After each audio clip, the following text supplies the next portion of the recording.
இஸ்லாத்துடைய அடிப்படை ஒன்றை விளங்கிக் கொள்ள வேண்டும். ரசூலுல்லாஹி ஸல்லல்லாஹு அலைஹி வஸல்லம் உடைய குடும்பமாக இருக்கலாம், எவருடைய குடும்பமாகவும் இருக்கலாம். ஒருவர் ஈமான் கொள்ளவில்லை என்றால், இறையச்சம் இல்லை என்று சொன்னால், குடும்பத்தை கொண்டு யாருக்கும் சிறப்பு கிடையாது. குடும்பத்தை கொண்டு யாருக்கும் சிறப்பு கிடையாது. இஸ்லாத்துடைய அடிப்படைகளில் ஒன்று இது. இஸ்லாத்துடைய அடிப்படைகளில் ஒன்று என்பதை நாங்கள் புரிந்து கொள்ள வேண்டும். ரசூல் ஸல்லல்லாஹு அலைஹி வஸல்லம் அவர்களாக இருந்தாலும் யாராக இருந்தாலும் குடும்பத்தை கொண்டு எந்த சிறப்பும் எனது கிடையாது. தக்வா இஹ்லாஸ் என்பதை வைத்துத்தான், ஈமானை வைத்துத்தான் சிறப்பு கிடைக்கும். ஈமானுக்கு பின்னால் குடும்பத்துக்கு ஒரு சிறப்பு என்ன செய்யலாம், எக்ஸ்ட்ராவாக கிடைக்கலாம். உதாரணமாக இப்ராஹிம் அலைஹிஸ்ஸலாம். இப்ராஹிம் அலைஹிஸ்ஸலாத்துடைய தந்தை ஆசர், அவர் இப்ராஹிம் அலைஹிஸ்ஸலாம் பிறப்புக்கு காரணமானவர், இப்ராஹிம் அலைஹிஸ்ஸலாத்துடைய தந்தை. ஆனால் அல்லாஹ் அஹ்லுல் பைத் என்று சொல்றதுல இப்ராஹிம் அலைஹிஸ்ஸலாம் தந்தை வருவாரா? இப்ராஹிம் அலைஹிஸ்ஸலாத்தை பார்த்து அதாவது இந்த குர்ஆன் விழிக்கிறது, அந்த நான் ஏற்கனவே சொன்னேன், அதுல இப்ராஹிம் அலைஹிஸ்ஸலாம் தந்தை வருவாரா? வரமாட்டாரு. அப்ப வெறுமனே குடும்பம் என்பதற்காக சிறப்பாக இருந்தா முதலாவது தந்தை வரணுமா இல்லையா? முதலாவதாகவே என்ன செய்யணும், தந்தை வரணும். அப்படி இல்லை. நூஹ் அலைஹிஸ்ஸலாத்துடைய மகன், இன்ன பினி மின் அஹ்லி, நூஹ் அலைஹிஸ்ஸலாத்துடைய மகனை என்ன சொல்றாரு நூஹ் அலைஹிஸ்ஸலாம், அவர் எனது மகன், எனது குடும்பத்திலே உள்ளவர் என்ற. அல்லாஹ் தஆலா என்ன சொன்னா, இன்னஹு லைஸ மின் அஹ்லிக், அவர் உனது குடும்பத்தை சேர்ந்தவர் அல்ல. மகன் குடும்பத்தை சேராட்டி யார் குடும்பத்தை சேருவா? அப்ப அல்லாஹ் என்ன சொல்றான், குடும்பம் என்ற அடிப்படையில், உறவு என்ற அடிப்படையில் முதல் சிறப்பு இல்லை. ஈமான் தக்வா என்பதுதான் இஸ்லாத்துடைய உறவுக்கும் சிறப்புக்கும் காரணம். இப்ப நூஹ் அலைஹிஸ்ஸலாத்துடைய மகனாக இருந்தாலும் அந்த இடத்தில் தவறி போவதற்கு, ஏன் ஆதம் அலைஹிஸ்ஸலாத்துடைய இடத்துல வாருங்களேன், ஒரு மகன் தவறு செஞ்சாரா இல்லையா, கொலை செஞ்சாரா இல்லையா? அப்ப அது எப்படி விளங்கணும், இஸ்லாம் எந்த இடத்திலும் ஈமானை கொண்டே அன்றி வெறும் குடும்பம் என்ற அடிப்படை எவருக்கு சிறப்பு என்ன செய்யவில்லை, கொடுக்கவில்லை. ரசூலுல்லாஹி ஸல்லல்லாஹு அலைஹி வஸல்லம் குடும்பமாக இருந்தாலும் சரி. இப்ப லூத் அலைஹிஸ்ஸலாம், லூத் அலைஹிஸ்ஸலாத்துடைய மனைவி, நூஹ் அலைஹிஸ்ஸலாத்துடைய மனைவிமார்கள் குடும்பத்தில் உள்ளவங்களா இல்லையா? குடும்பம் என்று உருவாகவே மனைவி மெயின் அம்சமா இல்லையா? ஆனா அது ரெண்டு பேரும் என்ன செய்ய மாட்டாங்க, அந்த குடும்ப லிஸ்டுக்குள்ள என்ன செய்ய மாட்டாங்க, வர மாட்டாங்க. எந்த அடிப்படையில் வர மாட்டார்கள்? இஸ்லாம் என்று சொன்னால் அந்த இஸ்லாத்துக்கு பின்னால் தான் இந்த உலகத்தில் எல்லா விதமான சிறப்பு. வெறும் ரசூலுல்லாஹ்வுடைய குடும்பம் என்பதற்காக ஒருவர் சிறப்பு பெற மாட்டார். இது அடிப்படை, இது அடிப்படைன்னு விளங்க வேண்டும். ரசூல் ஸல்லல்லாஹு அலைஹி வஸல்லம் அவருடைய செய்தியும் அப்படித்தான். அபூ தாலிப் இஸ்லாத்தில் மரணிக்கவில்லை. ரசூல் ஸல்லல்லாஹு அலைஹி வஸல்லம் தந்தை இஸ்லாத்தில் மரணிக்கவில்லை. ரசூல் ஸல்லல்லாஹு அலைஹி வஸல்லம் தாயார் இஸ்லாத்தில் மரணிக்கவில்லை. இது நாங்க சொல்லல, இந்த மூன்று என்ன செய்யல, நாங்க சொல்லல, ரசூலுல்லாஹி ஸல்லல்லாஹு அலைஹி வஸல்லம் சொன்னார்கள். ஒன்றேல் ரசூல் ஸல்லல்லாஹு அலைஹி வஸல்லம் அவர்கள் மீது நம்ம பாசம் வைத்திருக்கிறோம் என்று பொய்யான வாதங்களை வைத்து, அதாவது இந்த ஹதீஸை லைவாக பார்க்கறாங்க. பாசம் இருக்கலாம், அதுக்காக வேண்டி ரசூல் ஸல்லல்லாஹு அலைஹி வஸல்லம் சொன்ன செய்தியை நம்ம என்ன செய்யலாது, மறுக்க இயலாது. இதுல ஆதாரபூர்வமான செய்திகள். இப்ப இப்ராஹிம் அலைஹிஸ்ஸலாத்துடைய தந்தை அவர் இறை நிராகரிப்பவர் என்று சொல்லி குர்ஆன் சொல்லுது. அதுக்கு என்ன செய்யறாங்க இல்ல, பெருசா அலட்டிக்கிறாங்க இல்ல. நூஹ் அலைஹிஸ்ஸலாத்துடைய மகன் இஸ்லாத்துல இல்லைன்னு குர்ஆன் சொல்லுது, அதுக்கு பெருசா அலட்டிக்கிறாங்க இல்ல. ஆனா இதுக்கு என்ன செய்யறாங்க, ரசூல் ஸல்லல்லாஹு அலைஹி வஸல்லம் தந்தை என்று சொன்ன உடனேயே இது அது எப்படி அவர் நரகம் போவார், வாய்ப்பே இல்லை என்ன மாதிரி சொல்றாங்க.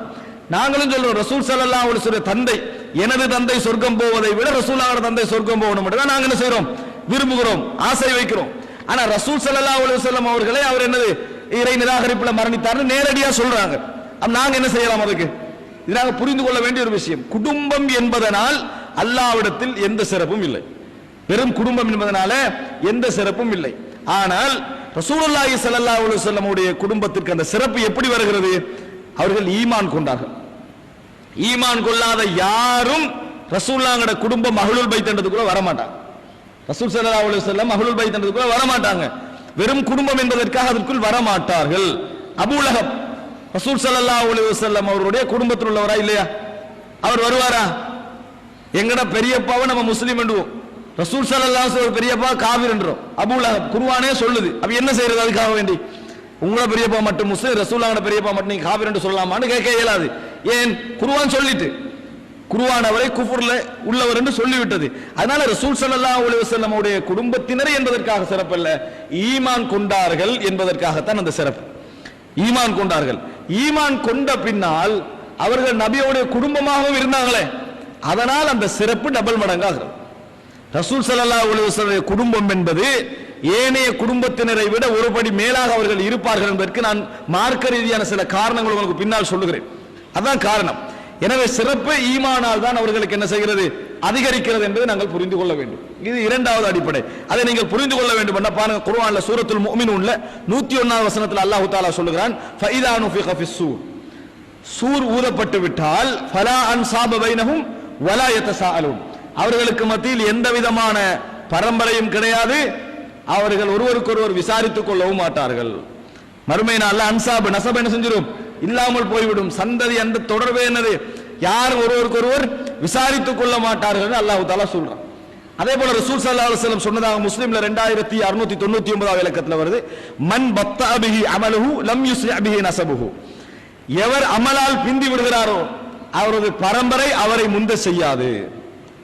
ரசூலுல்லாஹ் சொல்றாங்க, மன் பத்தா பிஹி அமலுஹு, எவர் அமலால் பிந்தி விடுகிறாரோ அவரது பரம்பரை அவரை சொர்க்கம் கொண்டு போய் சேர்க்காது. ரசூல் ஸல்லல்லாஹு அலைஹி வஸல்லம் சொல்றாங்க. முக்கியமான ஒரு செய்தி இது. அமல் தான் ஒருவர் என்ன லிகுல்லின் தரஜாத்தும் மிம்மா அமிலு, ஒவ்வொருவருக்கும் அந்தஸ்து கிடைக்கும் அவர்கள் செய்த அமலின் காரணமாக. அவர்கள் செய்த அமலின் காரணமாக நபியோட குடும்பத்தினத்துக்காக முதல் அந்தஸ்து என்ன செய்யாது, அவர்களுக்கு கிடைக்காது. இது நாங்கள் புரிந்து கொள்ள வேண்டிய விஷயம். ஈமான், அமல், இஹ்லாஸ், இஸ்லாம் என்பதனால் தான் அந்தஸ்து கூறுறது குறைகிறது. அதே போல ரசூல் ஸல்லல்லாஹு அலைஹி வஸல்லம் அவர்களே சொல்கிறார்கள், புகாரியில் 2753வது இலக்கம், வஅன்திர் அஷீரத்தக்கல் அக்ரபீன், உங்களது நெருங்கிய குடும்பத்தினரை எச்சரிப்பீராக என்ற வசனம் இறங்கின உடனேயே ரசூலுல்லாஹி ஸல்லல்லாஹு அலைஹி வஸல்லம் குடும்பத்தை எல்லாம் கூப்பிடுறாங்க. யா மஅஷர குரைஷ், குறைஷிகளே என்று ரசூல் ஸல்லல்லாஹு அலைஹி வஸல்லம் கூப்பிடுறாங்க. கூப்பிட்டுட்டு இஷ்தரு அன்ஃபுஸக்கும், இஷ்தரு அன்ஃபுஸக்கும், உங்களது ஆத்மாக்களை நரகத்திலிருந்து நீங்கள் விலை கொடுத்து வாங்கிக் கொள்ளுங்கள். லா உக்னி அன்கும் மினல்லாஹி ஷைஆ, மறுமை நாளில் உங்களுக்கு நான் எதுவும் செய்ய முடியாது. மறுமை நாளில் நான் உங்களுக்கு எதுவும் செய்ய முடியாது. ஹாஃபிலாக உள்ளவர்கள் 10 பேரை நரகத்தில் என்ன செய்வாங்க, எடுப்பார்கள் அப்படின்ற நம்பிக்கையால தான் நிறைய பேர் ஹிஃபுல்ல போடுறான். 10 பேரை நரகத்தில் எடுப்பாங்கடா ஒன்று விளங்கிக்கங்க, வாப்ப நல்லம் இல்லைன்னு அர்த்தம், குடும்பத்துல மோசமான 10 பேர்னு அர்த்தம். ஏன் நரகத்திலையும் தான் எடுப்பாங்க, எங்க போய்ப்பாங்க, அப்ப நரகத்துக்கு போயிருப்பாங்க, நரகத்திலையும் தான் எடுப்பாங்க. சொர்க்கத்துக்கு அனுப்புவார்கள் வேற விஷயம், நரகத்தின் எடுப்பார்கள் என்ற ஒரு நம்பிக்கை இருக்குது. அப்படின்னா என்ன, இந்த 10 பேர் குடும்பத்தில் உள்ள 10 பேர் நரகத்துக்குரிய வேலையை செஞ்சிருந்தா அவங்கள நரகத்திலிருந்து எடுப்பாங்கன்னு அர்த்தம். இந்த நம்பிக்கையில தான் நல்லா ரேஸ் போட்டு சிகரெட் அடிச்சு விபச்சாரம் பட்டி எல்லா தொழுகை இல்லை எல்லாத்தையும் செஞ்சுக்கிட்டு தைரியமா மகனை ஹிஃபுலுக்கு போடுறான். ஏன், நம்ம செய்யற வேலையில நரகத்துக்கு போற வேலை. ஆனா 10 பேர்ல ஒரு ஆளுண்டா நான் மோலா வருவேன். யாரு, பாப்பா மோலா வருவாரா இல்லையா, 10 பேர்ல ஒரு ஆள் நரகவாதி தானே, அந்த நரகவாதியை தானே வெளியெடுப்பான் என்ற உணர்வில் நிறைய பேர் என்ன செய்யறாங்க, ஹிஃபுலுக்கு போடுறாங்க. நிறைய பேர் குர்ஆன் சுன்னா படித்த மக்களுக்கு மத்தியில் இல்லாது விட்டாலும் வெளியில் உள்ளவங்க நிறைய பேர் அப்படி செய்யறாங்க. ஆனால் ஒரு ஹாஃபில் ஷபாத் செஞ்சு சொர்க்கத்துக்கு எடுப்பார்கள், நரகத்திலிருந்து விடுதலை செய்வார்கள் மாதிரி எந்த செய்தியும் சஹீஹான ஹதீஸில் எதுவுமே இல்லை. ஹிஃபுல் ஒரு சிறந்தது, ஆனா நரகத்திலிருந்து எடுக்கிற மாதிரியான எந்த செய்தியும் இல்லை. ரசூல் ஸல்லல்லாஹு அலைஹி வஸல்லம் சொல்றாங்க, ரசூலுல்லாஹ் ஹாஃபிலா இல்லையா, ரசூல் ஸல்லல்லாஹு அலைஹி வஸல்லம் சொல்றாங்க, லா உக்னி அன்கும் மினல்லாஹி ஷையா, உங்களுக்கு நம்ம என்ன செய்யலாது, எதுவுமே அல்லாஹ்வுடைய விஷயத்தை செய்ய முடியாது, நீங்களாக நரகத்தில் என்ன செய்ய, உங்களை காப்பாற்றிக் கொள்ளுங்கள். அதே போல யா அப்பாஸ் இப்னு அப்துல் முத்தலிப், அப்துல் முத்தலிபுடைய மகன் அப்பாஸே பெரியப்பா சொல்றாங்க, லா உக்னி அன்க மினல்லாஹி ஷையா, உங்களோட விஷயத்துல அல்லாஹ்விடத்தில் நான் எதுவுமே செய்ய முடியாது. வயா சஃபியா, சஃபியாவே ரசூல் ஸல்லல்லாஹு அலைஹி வஸல்லம் அவங்களுடைய மாமி சஃபியாவே, லா உக்னி அன்கி மினல்லாஹி ஷையா, உங்களோட விஷயத்துல அல்லாஹ்விடத்தில் நான் எதுவுமே என்ன செய்ய முடியாது, செய்ய முடியாது. வயா ஃபாத்திமா பின்த் முஹம்மத், முஹம்மதுடைய மகள் ஃபாத்திமாவே, உங்களுக்கு நான் என்னது அல்லாஹ்வுடைய விஷயத்தில் எதுவும் செய்ய முடியாது. பொருளாதாரத்தில் வேணும்டா நீங்கள் கேளுங்கள், வேற எதுவும் எனக்கு என்ன செய்ய முடியாதுன்னு ரசூலுல்லாஹி ஸல்லல்லாஹு அலைஹி வஸல்லம் சொல்றாங்க. இப்போ குடும்பம் என்ற அடிப்படையில் ரசூல் ஸல்லல்லாஹு அலைஹி வஸல்லம் அவர்கள் மறுமை நாளில் எதுவும் செய்ய முடியாது என்பது இந்த ஹதீஸ் எங்களுக்கு சொல்லக்கூடிய விஷயம். அதே போல முஸ்லிம்ல 215வது இலக்கத்தில் வரக்கூடிய ஒரு செய்தி, 215வது இலக்கத்தில் வரக்கூடிய ஒரு செய்தியை பாருங்க. சமிஅத்து ரசூலுல்லாஹி ஸல்லல்லாஹு அலைஹி வஸல்லம் ஜிஹாரன் கைர சிர்ரி, நபி அவர்கள் ஒரு முறை சொல்ல கேட்டேன், எந்த ரகசியம் இல்லாம பகிரங்கமா நபி அவர்கள் சொன்னார்கள், அலா இன்ன ஆலி அபி ஃபுலானன், அத யானி ஃபுலானன், ஒரு ஆள ஒரு குடும்பத்தை சொல்லி ரசூல் ஸல்லல்லாஹு அலைஹி வஸல்லம் ஒரு குடும்பத்தை சொல்றாங்க. அந்த குடும்பத்தை அந்த நபி தோழர் சொல்லல, பிரச்சனை ஆகிரும், அந்த இடத்துல அந்த குடும்பத்தை சொல்ல வேண்டிய அவசியம் இல்லை.